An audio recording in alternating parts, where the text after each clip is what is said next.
Gbogbo ẹ̀yin olólùfẹ́ Ìkòkò Àṣà TV, a dúpẹ́ lọ́wọ́ Olódùmarè tó tún mú wa rí ọjọ́ kìíní nínú ìrìn àjò oṣù kọkànlá ọdún 2022 láyọ̀ àti àlàáfíà.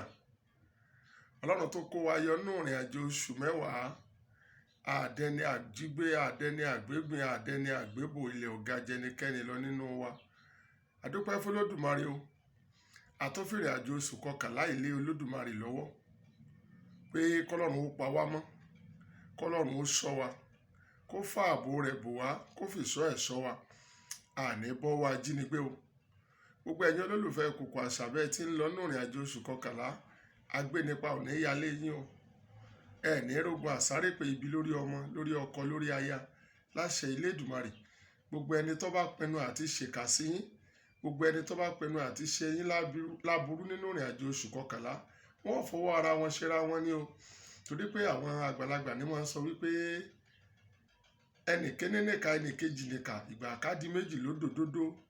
Adé afáṣekàlà tí ṣẹrú oníkàmọ̀gùn, ẹ wá wò ká bí tí ń pò ń ka àkú lọ. Gbogbo ẹni tó pinnu àti ṣèkà sí yín lóṣù yìí yóò fọwọ́ ara rẹ̀ ṣera rẹ̀ ní láṣẹ Olódùmarè. Ọwọ́ tí ìran ọ̀gẹ̀dẹ̀ bá gbé ara rẹ̀ ní fi ń nà, ẹni bá ló kubi tẹ́ gbà lóṣù yìí, ara rẹ̀ ni ó ṣe níbi o láṣẹ Olódùmarè. Ẹ lọ rí lóṣù yìí, ẹ bọ̀ rí. Àlọ́ àbọ̀ yín lóṣù yìí ò ní mẹ́kó dání láṣẹ Olódùmarè. Ẹ ṣé mo dúpẹ́ o. Ó dìgbà.